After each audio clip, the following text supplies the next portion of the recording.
Belinda and HarperAudio Australia present this unabridged recording of The Whisperer's War, written by Jackie French and read by Edwina Wren.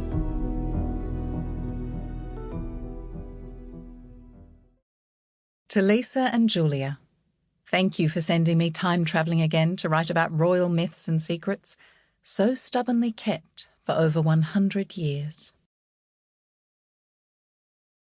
Prologue.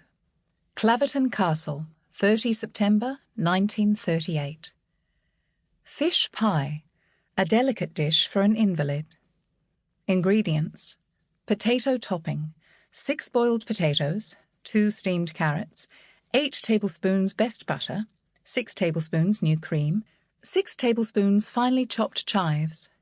Fish: 1 white fish the length of a man's foot, 1 cup white wine, 4 tablespoons cream, 3 tablespoons chopped parsley, 3 bay leaves, juice 1 lemon, tablespoon corn flour. Method: mash the potato topping ingredients together, simmer fish with wine, cream, parsley and bay leaves for 5 minutes. Remove the fish skin, head and bones. Mix the lemon juice with the corn flour. Add to the now cool fish and simmer till thickened. More liquid may be needed for a larger fish. Place the fish and its sauce in a dish. Top with potato. Bake till brown on top. Lady Amelia Claverton, 1892. A bloody peace treaty? Deanna could hardly hear the Duke's trembling voice over the BBC static. The only thing this treaty has won is war with Germany within a year. Chamberlain's a blithering idiot. Dusty lifted his shaggy head, startled. The rest of him stretched along the hearth to absorb the warmth of the tiny fire, crouched like a small cat in the giant fireplace of Claverton Castle's kitchen, the only room now occupied despite the shabby vastness beyond. He sniffed hopefully at the fish pie his master had failed to eat. Dusty, no. Deanna woke up from her nap in the armchair next to the Duke's, just as Dusty's tongue reached the potato topping. She removed the tray from her grandfather's lap. He'd moved there weeks earlier, in the only room they could manage to heat. Dusty sighed. He settled his nose back on the hearthrug as Deanna blinked herself properly awake. Her grandfather's cough had worsened as the cancer tore through his lungs.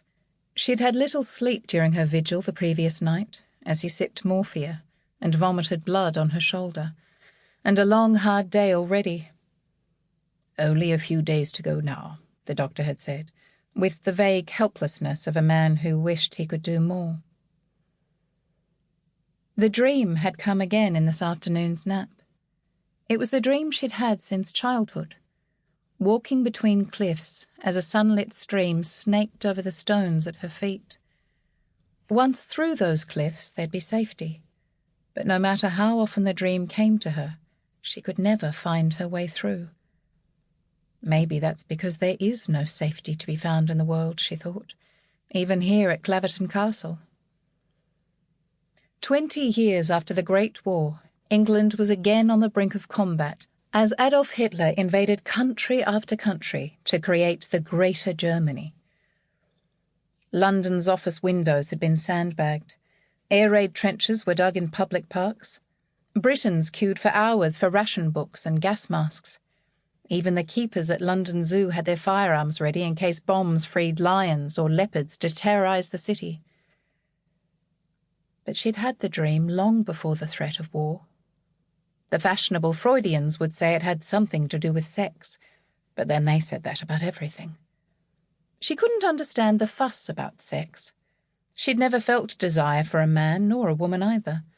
Time was better spent cooking a good apple pie, sewing a dress to last a lifetime, or watching an eagle swoop down to grab a rabbit, then use the updraft to soar up without a single flap of its wings. That was interesting.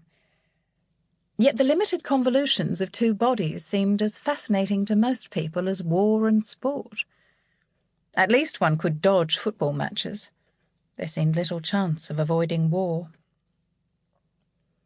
She picked up her needle and returned to sewing what would be the... Sample complete. Ready to continue?